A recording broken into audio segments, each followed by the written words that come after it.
how many of you here have previously heard of the word equanimity before this? How many of you are coming across this word the first time here? Oh, okay. It's actually, in fact, not a very common word.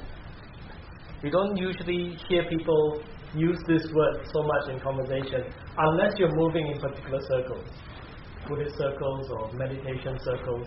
Then this word pops up a fair bit, but not usually in conversation. Now this evening, what we're going to explore is this whole sense of equanimity and how that can become part of our lives. The different ways of cultivating it that becomes helpful for us living in the world that we're living in. And before I go and begin, I do want to acknowledge you for being here, because after a relatively long weekend, few days off, it's hard enough to get yourself going, let alone on a Tuesday evening bring yourself here to come for a talk. So I do want to acknowledge you for taking the time here to come here.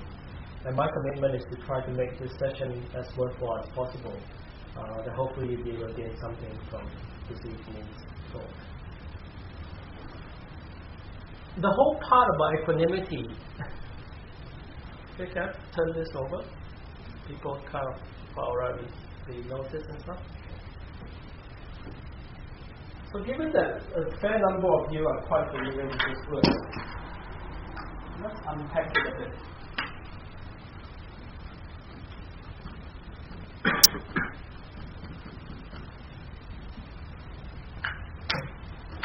When you think of this word, what are the concepts or related ideas that pop up for you? Equanimity. Balance. Balance? Balance in what way?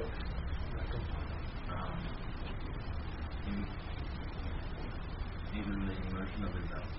Even the emotionally balanced? Great. Yep. Kind of see a few nods and people come, yep.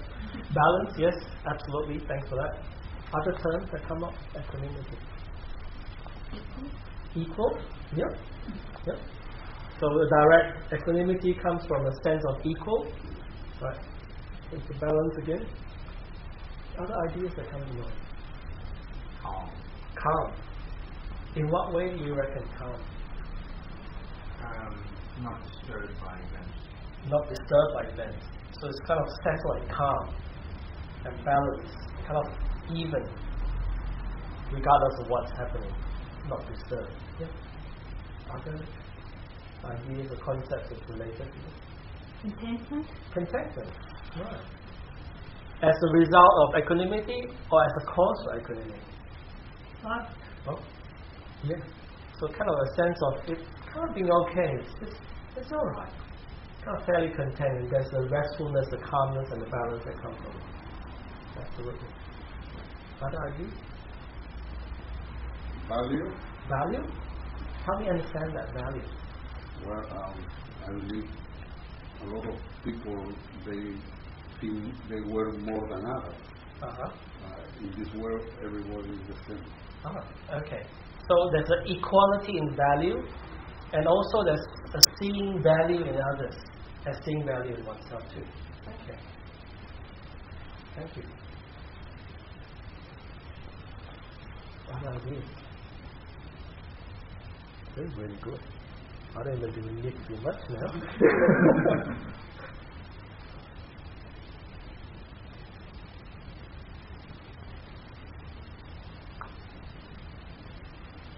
So far we've got balance, we've got sense of calm, being equal, content, seeing value in oneself and others. So there's a relational aspect, there's a kind of internal, there's an external aspect to it. There's equanimity that is kind of calm, balanced, equal within. And there's also kind of reaching out. That's how you look at the world and how you interface and relate to the environment around you. And all those aspects are different parts of equanimity. In fact, tonight's topic is the path to happiness, finding peace amidst conflicts through equanimity. So when I first saw the title, I was a bit overwhelmed. In fact, I was not scheduled to do the talk this evening. In fact, it's meant to be a very respected teacher in the local Buddhist community, Reverend Monroe, who's the abbess of Huazhang Monastery in Homebush. Now she's been unwell, so I've been asked to kind of stand in. So you can kind of see that the last few weeks were kind of monastics and with robes, and then suddenly this person pops up, and then next week you'll see robes again. So I'm kind of like a stand-in. So I was thinking which perspective to take in terms of exploring this topic, because to be fair, the whole practice of Buddhism, Buddhist meditation, Buddhist practices, the end point of it culminates in developing a sense of equanimity. A sense of balance, a sense of strength, a sense of steadiness despite what else is happening around you, what else is happening internally as well. Because the way that we live our life and the way that the nature of life is such that we're bound to come across conflicts. We're bound to come across challenges, difficult problems, day in, day out. Sometimes a bit more, sometimes a bit less. Professionally, I work as a clinical psychologist, so I see a lot of that. So I see a lot of how life can be really difficult and really challenging. And for some people, there's so much suffering that results from that. And of course, not even in that setting, outside of that setting, day in, day out, and in our own experience, we know that not every time things go the way that we want it to go. In fact, it's pretty much guaranteed that something at some point will go wrong. A teacher once said to me that Buddhism is about life and living. Life and living is where Buddhism is. Anything that's outside of life that starts to become vague, abstract, and not practical, that does not fall within the realm of Buddhism. And the more that I practice that, the more I realize that indeed is the case. Because this is a particular set of teachings that help us deal with the challenges that we face day in, day out. Because of the type of environment that we live in, whether it's now 2,600 years ago, we have been plagued by different challenges, different problems, different issues that come up. That challenges that rocks us to many degrees, physically, whether sense of threat, whether we've got enough for ourselves to maintain ourselves physically, emotionally. Our emotions come up and down, and you know this. The days where you kind of feel pretty good, maybe for some of you, the last few days was pretty relaxing, and then this morning when you kind of crawl out of bed to go to work or whatever it is, kind of the beginning of suffering. The last 4 days was pretty heavenly. And you notice the changes in emotional states too, right? And psychologically, I see a lot of that, fortunately. There's a lot of pain and suffering in the world, whether one needs help or not, one needs additional support or not. But the reality is that there are challenges that we face, that we learn to work with, we have learned to overcome day in, day out. And Buddhism doesn't hide that fact. In fact, one of the main key teachings about Buddhism is saying that we first have to recognize and acknowledge that. Because through recognizing that in life there are challenges and difficulties, then we find a way out. And when we're able to find a way out, when we're able to strengthen and practice, then we come to a point of developing more and more equanimity. So this is kind of really a very core part of what practice is all about. There was once the Buddha was asked, in fact, based on the teachings and the scriptures, he was asked by one of the heavenly beings who came and visited, and says that, what are the types of good stuff, of blessings, that any person, any being could have? What are the types of blessings that is available to us as we live in the world? And in one shot, the Buddha gave 38 blessings. And there are 38 things that constitute great stuff, blessings that one should have, and one could have in one's life. And it goes from the most basic. It starts off from the kind of most mundane, most basic. And the first one that I spoke about was not associating with the fools or foolish people. That is in fact a blessing. Pretty good. Right? Then it went on, it's like, and on top of that, associating with those who are wise, those who are good, who've got good honor, that is a blessing. So he kind of worked his way up, 38 blessings that he spoke about, one after another, after another, after another, after another, and the 38th What do you think it was?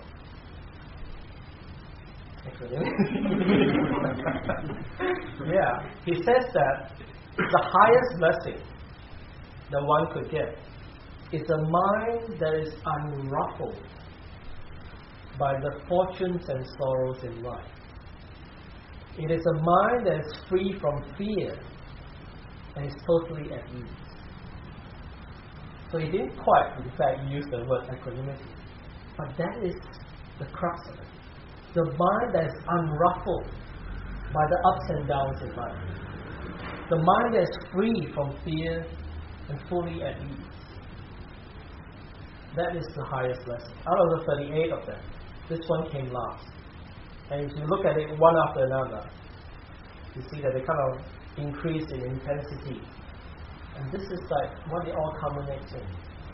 And he doesn't in fact say, the Buddha in the 38, he doesn't say that it is a blessing that everything goes well and smoothly in life. I found that initially quite interesting. I was like, okay, not associating with food, yeah, I get that.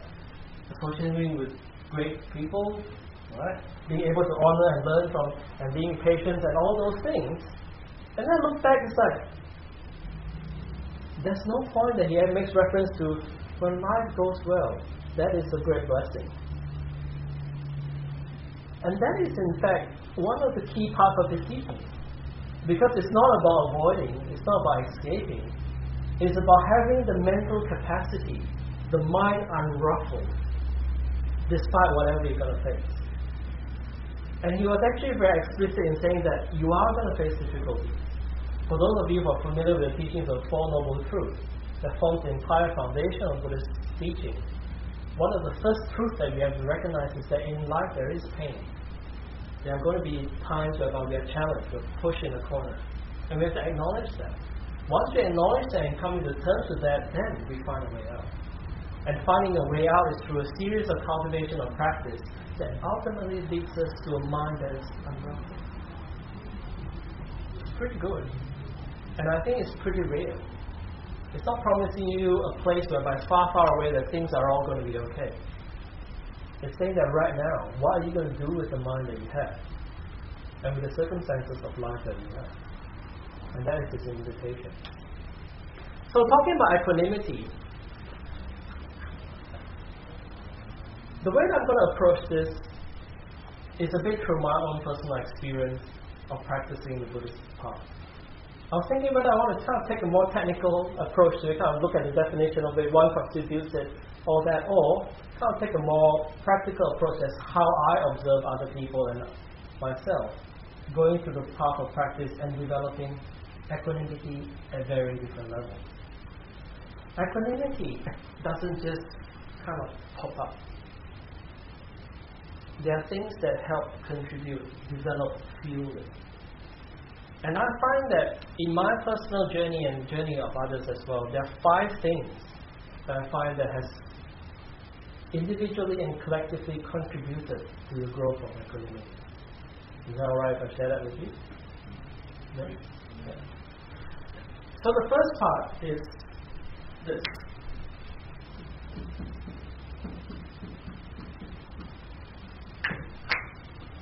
Equanimity through faith. I know that a lot of people don't like to use this particular word, faith. It's called the F word in religion. It's almost like, whoa, no, we're not going to go down that path. We're Buddhists, we're like practical people, we don't talk about faith. So it kind of has a bad connotation. But I find that a lot of people do develop at least preliminary levels of equanimity through faith. And what I mean by this is that sometimes when people come across Buddhism for the first time, something has caught their eye, caught their mind, and importantly, captured their heart. So they find that there's something about this that resonates with you. And in that resonation, then they find that they're excited to learn a bit more, they're interested. They're starting to attend talks like yourself, starting to read books, listen to podcasts or whatever it is, doing research about what this whole teaching is about. That happened to me when I was really quite young. is initially being sparked by the interest of, wow, it's quite fascinating, this whole kind of Buddhist stuff. Now, I didn't know much about it back then, but then there's something about it that kind of captured me. And in that process, I developed some level of faith, and if you can say, some teachers like to change it to the word confidence or trust. There's some level of, maybe there is something in this. I do want to learn a bit more from this. And that's why the faith component sometimes is one of the key foundations of developing some level of equanimity. And for those of you who come from a more traditional Buddhist setting, this is like you're going through the process of taking refuge, which is you formally say that I want to follow this path, this is something I want to learn more, I want to try to live by, I want to practice in this way. So when you have a certain faith that starts to rise, especially in the early parts of your development in Dharma or in Buddhism, in Buddhist practice, what you notice is sometimes there's additional springs in your step. You say, this is fascinating. You kind of thinking about it, or talking to others about it, or kind of reflecting about it. You're looking at books, you're finding different things, and then you feel that, there's a spring to my step. I feel that I'm pretty good.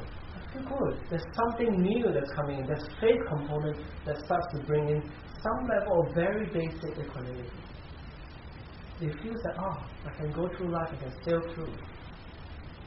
This is the early part. But if the practice just stops there, and just kind of at a very faith base, or sometimes at an intellectual level, that starts to wane. The first few months, you all excited. After the 6 months, a year, a few years, you're like, heard that talk before. I know all about equanimity. Meditation, been there, done that.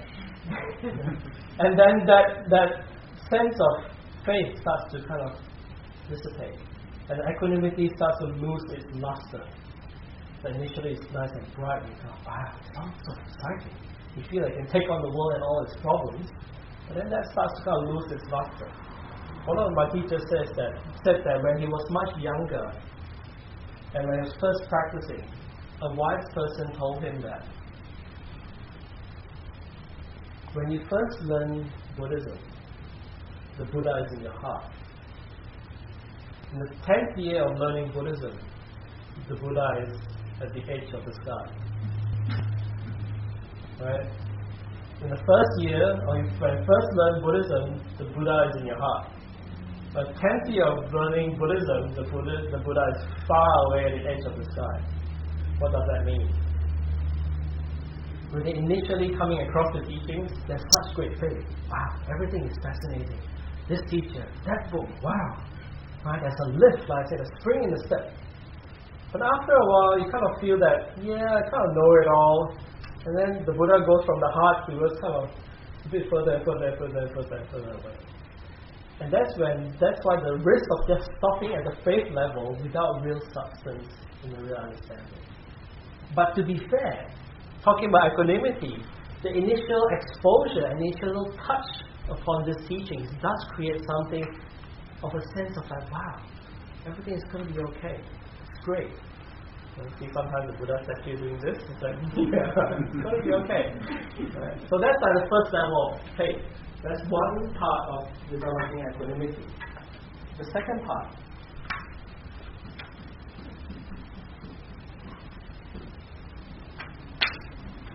ethics. So initially you may come across Buddhism, or the Dharma, or teachings, or not even Buddhism, any teaching. Right? Any worthwhile spiritual traditions or teachings. There's faith. And from faith, it draws you to develop something else, which is the ethics, the ethical part. How you live your life. The moral aspects. The way that we live and conduct ourselves, physically, through our speech, through our actions, how we interact with the world. That becomes a second level that helps us develop equanimity. How does that happen? This is quite different from equanimity arising from faith, because this is like the initial wow. You feel that you can't take on anything, everything is good.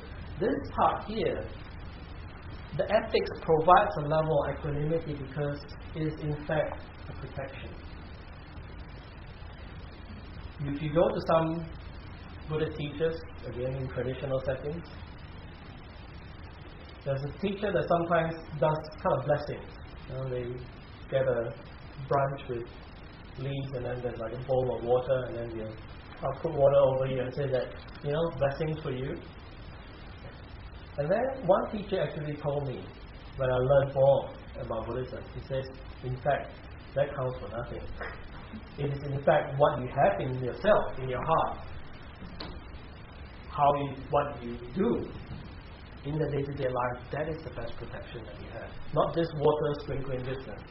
Sometimes people out of faith need to see this. Right? Some level of kind of rituals or something, having incense burn and kind of like everything looks nice because that's to invoke the faith. But more importantly, the best protection that we have is in fact living an ethical life.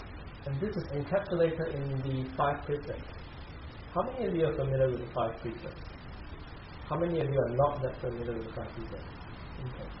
Essentially, it comes down to respecting life, abstaining from taking life, so respecting life.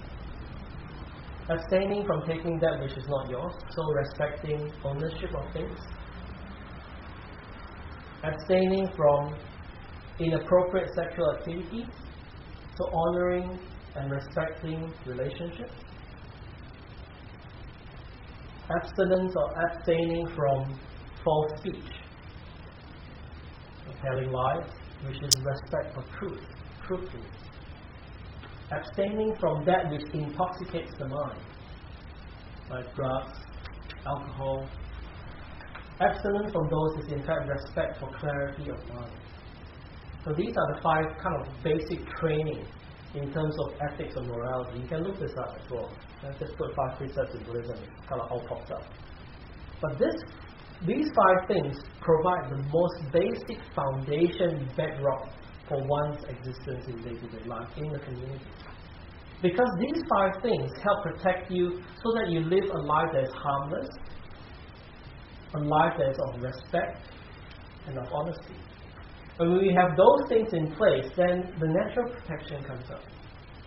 So as you move through life, knowing that you have trained yourself in observing these things and having good respect of truth, honesty, harmlessness, then naturally there's a layer of protection and there's a layer of confidence that arises. The mind is more balanced because it's blameless or more blameless than before. So this is the level of equanimity through the practice of ethics. It's a foundation stone for all the behavior, all the actions, all the practices that we do on top of it. This is kind of from the heart. This is starting to be more action. So the ethics part of it. Right. Third part. Equanimity through this.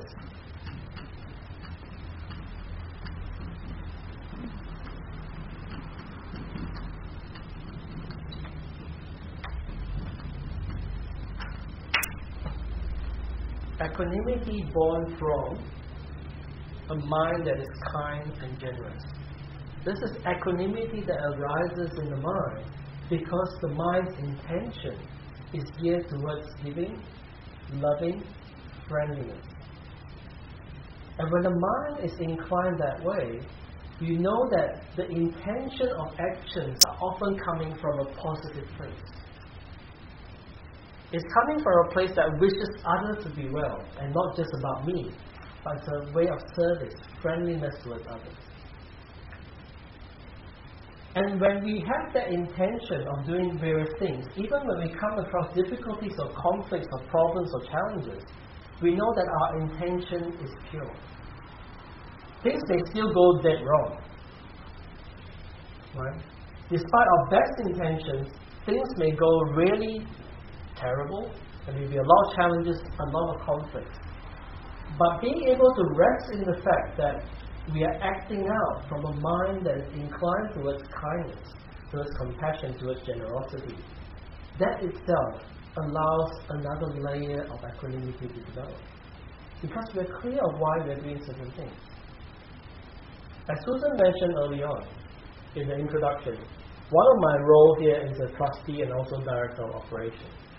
So sometimes people say, you're director of a Buddhist organization. Must be pretty good, because people seem to be all kind of nice and kind of very giving, and there's no conflict. If there's conflict, everyone kind of says yes, go your way, no, go your way. It's not the case, right? We do have a lot of challenges. Despite all the best intentions that we have, there are still a lot of challenges. There are still a lot of conflicts that couldn't come up in between people to people.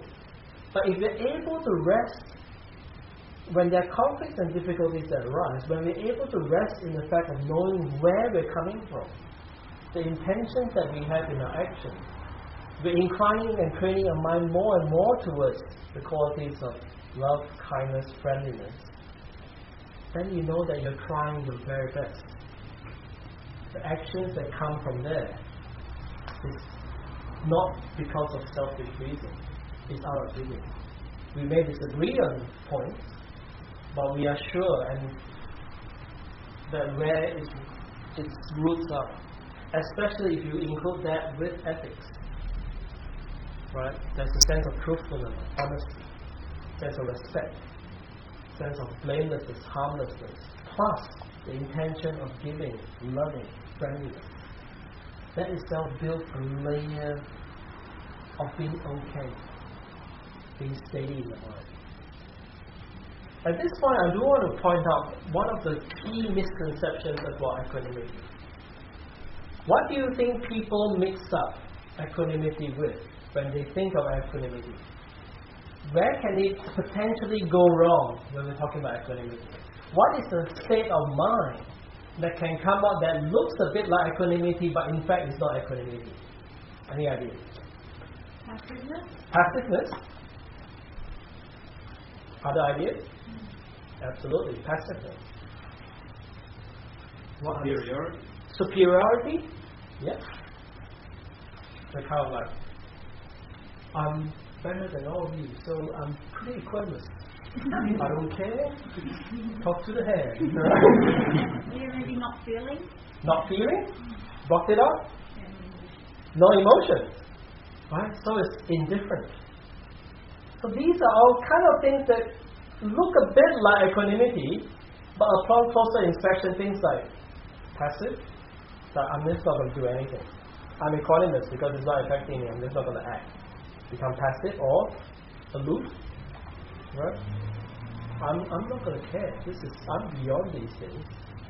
Right? But you kind of know that it's not. Or indifferent. I just don't care. A teacher of mine visited a rural area in the country. This particular teacher taught in Taiwan, and he was actually visiting and teaching in China. And when he was teaching in China, someone came up to him and said that, we've been following your teaching for a long, long time now. And in fact, my mother follows your teaching for a long, long time. And the result of the practice is that my mom says that she's very good in the practice. And the result of the practice is that no matter what kind of fruit that I cut for her, whether it's ripe or not, whether it's sour or sweet, my mom says that there's no taste whatsoever. It's fine. It's all the same. So this son was a bit concerned. So when the monk came to teach in China, he went to see him and said that my mom has been following your teaching. Some of things seem to be going pretty well. But this one aspect I'm not a bit unsure whether it's correct or not. Whenever I serve fruit or anything, in fact, my mom just says, yep, it's all fine, it's all the same. No sweet, no sour. And then the mom says, I think your mom probably has lost the sense of taste. Right? But sometimes we can mistake it. I was losing the sense of any perception as a sign of equanimity, but that's not. Equanimity is not dead. It's not something that you put in the water, it goes sings. It's not. It's buoyant, it's alive. Equanimity is not shutting things down or being away or avoiding or escaping. It's not. It is about deeply knowing and being clearly aware of whatever is there. And there's a warm quality to it. Someone who is truly equanimous is really truly present. That's the best way to tell. If someone is really present to you, or we are really present to other people while maintaining balance, that is a good sign of equanimity. Not, are you honest? I'm not going to interact with. That is tension there. In fact, there probably sometimes is born from aversion. If you look deep down, there's aversiveness. Not everything is the same. I'm not going to compare. It becomes this sense. And you get that. You feel that sometimes. So equanimity has a warm quality to it. And you can see why kindness and generosity helps develop that. Right? Initially you have the faith, you kind of all fired up. That's the level of kind of, right, it's good. I've got something quite special here that develops equanimity. You've got a sense of ethics. Right? I'm living the life that is harmless, blameless, with respect and honesty. That creates another layer of protection, develops equanimity. The intention of the mind to serve, to give, right, coming from a good place, that sparks equanimity. There's two more. So far I've got three. There's two more that I find deeply contributes to equanimity.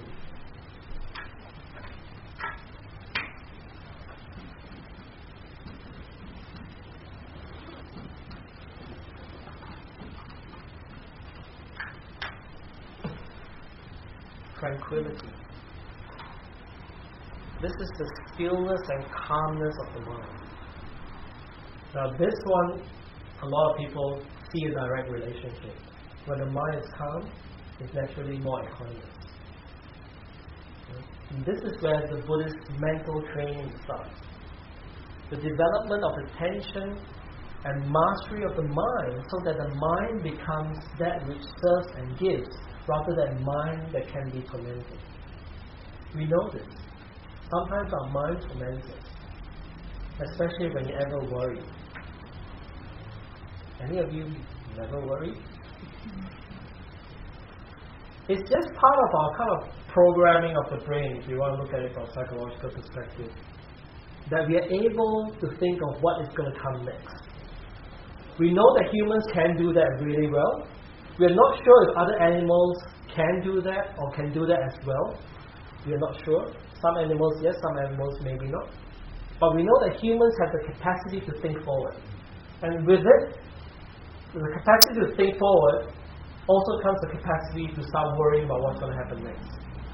Sometimes the mind can kind of go in its own different way. One of my specialty in clinical psychology is treating anxiety disorders.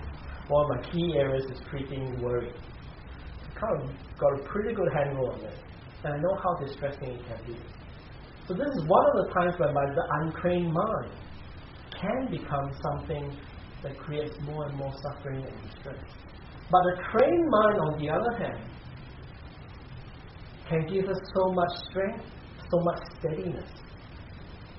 Because it's able to focus, it's able to recharge and gain strength, it's able to serve us on the purpose that we need to, especially serving us in our faith, our ethics, and our kindness. So tranquility, it comes from strong mental training. Some traditions do it through chanting, some do it through meditation, some do it through different prostrations and activities. But the layer of training of the mind so that it's still and calm and tranquil, that is the key part of what starts to develop a deep layer of equanimity. These are the things we see a lot in the various different traditions or spiritual practices. This is starting to move into something that's a bit more unique, although still shared by many spiritual traditions, to be fair. But this starts to move into somewhere that is you're practicing the cultivation of the mind. So this is equanimity as a result of training of the mind. So you can choose to, when things are uneven, when the well-trained mind, you can just allow it to just stay. Right? When things are kind of a bit everywhere, your mind is scattered, you're starting to get stressed, the natural reactions of the mind start to kick in, you're starting to worry, you're starting to be anxious about things. The well-trained mind, you can just, okay, hang on, pause, drop, center yourself. And that natural tendency, the mind starts to settle. And that is an equanimous mind. But that's not the end of it. The most powerful one I haven't even mentioned yet. The fifth one. That's like the top of it all. You can see, faith helps develop ethics. Ethics help develop this. This helps develop tranquility. And tranquility helps develop something else. Any guesses? Mindfulness? Mindfulness? Close? Thanks. Love. Love? Love is more here. Kind of covered. But I'll come back to that point as well. Any other guesses? What the fifth one could be? One-pointedness. One-pointedness? One-pointedness is more this. The tranquility, the mind kind of becomes one-pointed.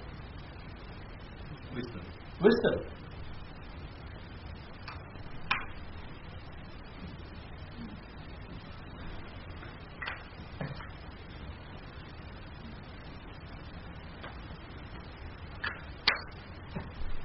And insight.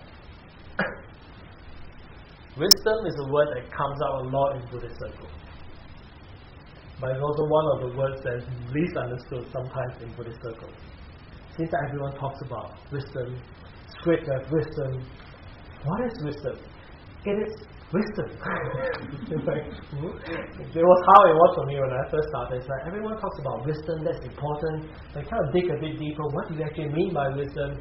It's kind of hard to untangle. But when we talk about wisdom, what I mean is the real understanding of reality. The real actual understanding, the deep understanding of the nature of how things are. That's why insight is another word that's closely related with wisdom. Having the deep insight into how things are.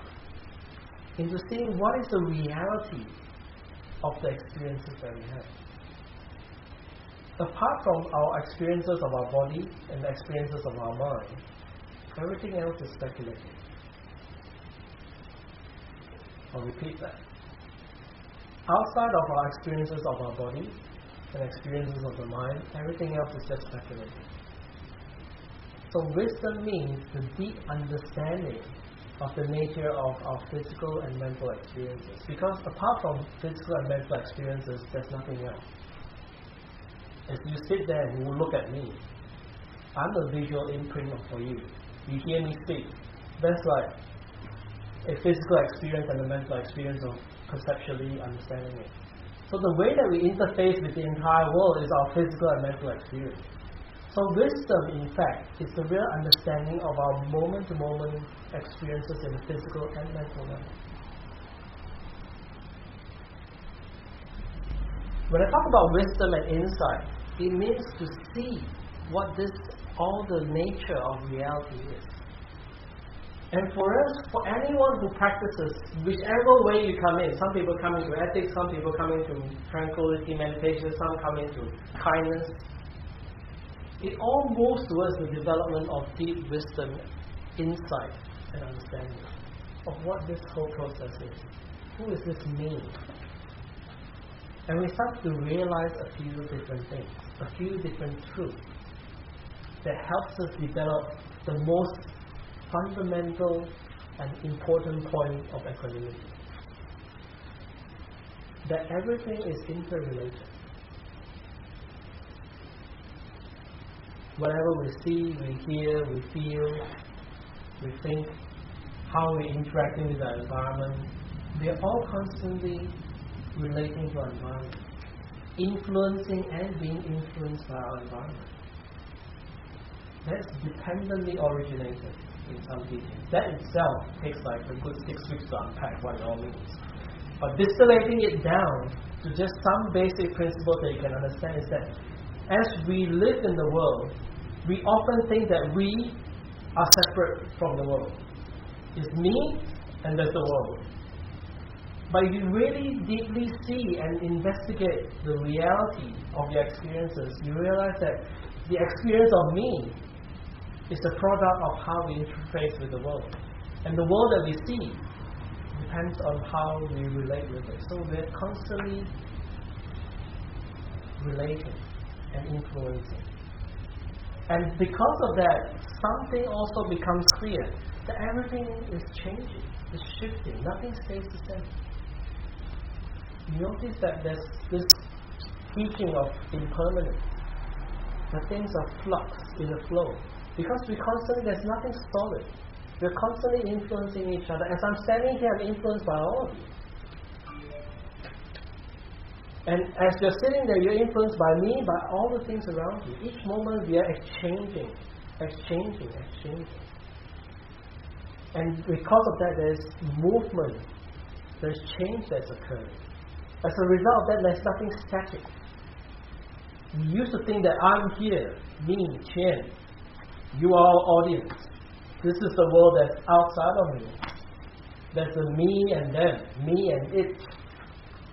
But when deep wisdom arises through the practice of deep seeing, through insight, through mindfulness of the realities of body and mind, you start to see that in fact there's probably some illusion that we get ourselves stuck in, which is what churns out a lot of our pain, our distress. When we're trying to kind of be the same or different or a certain way, the tightness starts to come up. And with the understanding that we're all related, unique, but yet very closely related, there's an intimate relationship that we start to form with ourselves and with the world. And with that develops the deepest sense of equanimity. Because there's not much, there's an ease that starts to set in. You start to see that yes, things change, things shift. I change, I shift.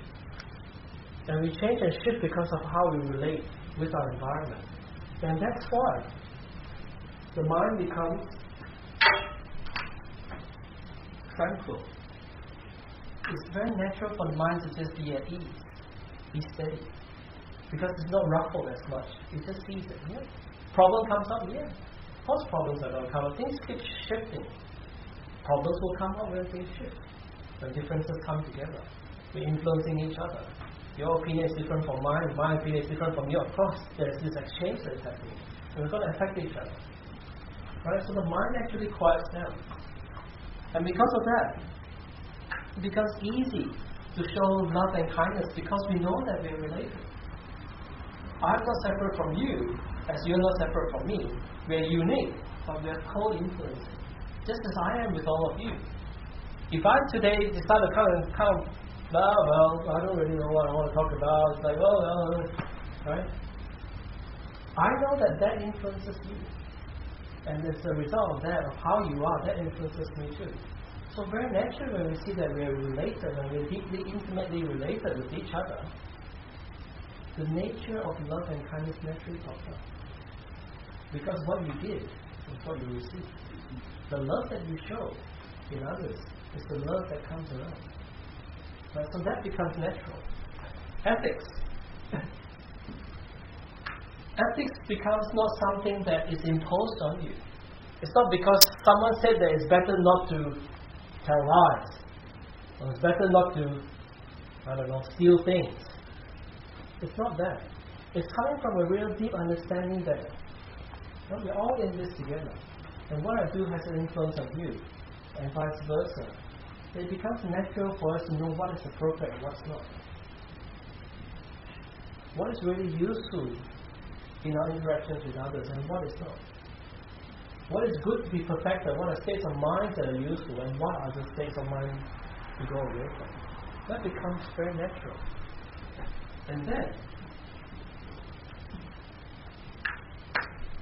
that faith that is supercharged by wisdom and understanding, that faith is not because something is so great externally. I've got this special, the secret.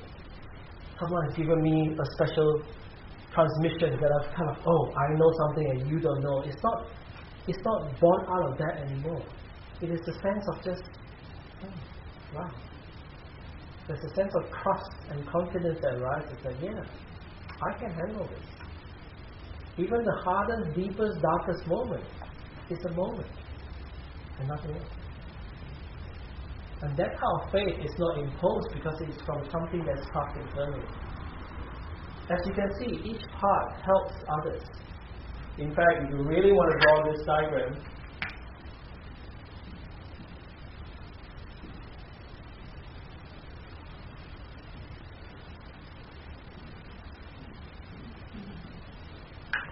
it's an entire system that works together. But these are few key elements that I find that's really useful in developing different layers of equanimity. From the initial coming across something that might be useful, there's a spring, there's a sense of, yeah, I can handle the challenges. Got a new set of tools.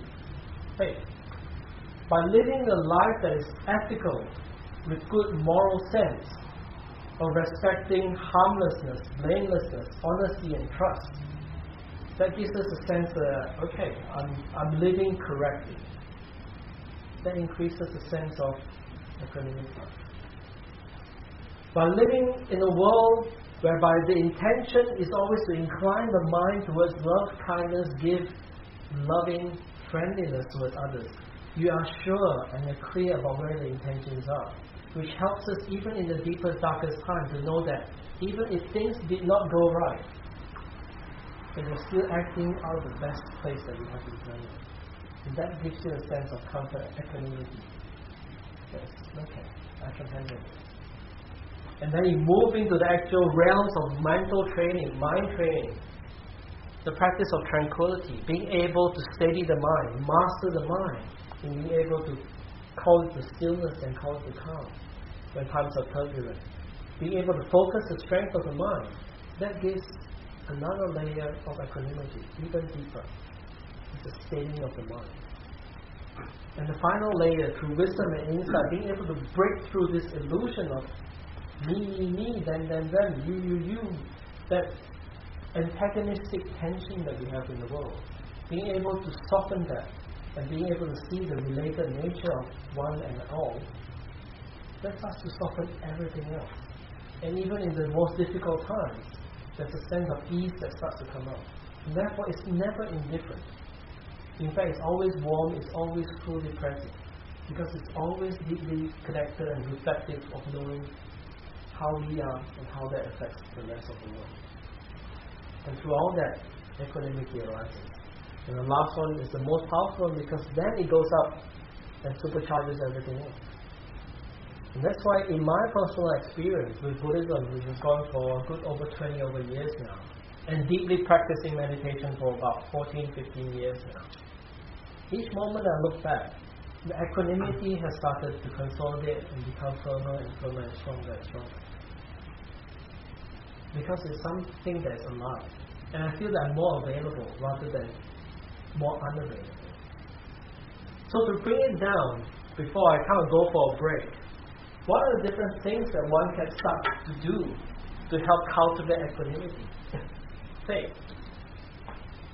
The first part here that you can start doing is committing yourself to learn and to practice in a way that is useful, in this sense, in according to what the Buddha has taught us, the trainings that is given us. So having the faith element is to commit to learning and developing in this practice. That's the first element, faith. What we can do to start the layer of equanimity from ethics is committing to living a life that is harmless, that respects truth and honesty, and a life of blamelessness, good ethical conduct, ethics, protection, money. Kindness and generosity. Grandpa Sujato covered that a fair bit last week, so I won't go into detail, but it's inclining the mind towards less this-centered, but more this and that-centered. The kindness towards oneself and others. Not just about how much I can get, but about what we can co-benefit. Inclining the mind towards friendliness, kindness. Fourth one, tranquility. is learning to cultivate the ability to focus, to bring your attention and calming. Being able to focus on things repeatedly. The most basic starting instructions of meditation practice. Being able to focus. To develop that strength of mind. And wisdom and insight. This one is probably the hardest to directly invoke. But what you can start doing is start seeing that how you are affects others. And that we don't live in the vacuum. That each and everything that we choose to do and choose not to do leaves an imprint in everyone and everything around us. There's just this reflection that we're not separate, that we're interrelated, that itself starts to spark and change something. So these are the 5 trainings that anyone can start taking. Commitment to learning and practice, commitment to a blameless, harmless life, inclining the mind towards giving, loving kindness, practicing of focusing and training of mastery of the mind, and the reflection of how we are affects one another. That's like the most basic initial steps to do all these 5 things. Hopefully that has been useful. That's covered some reflection. What we're going to do is take a 10-minute break. We'll come back, we'll open up for question and answer and comments. And depending on time, we will do a short practice before we finish. Is that alright with everyone? Okay, so please take a 10-minute break. Thanks.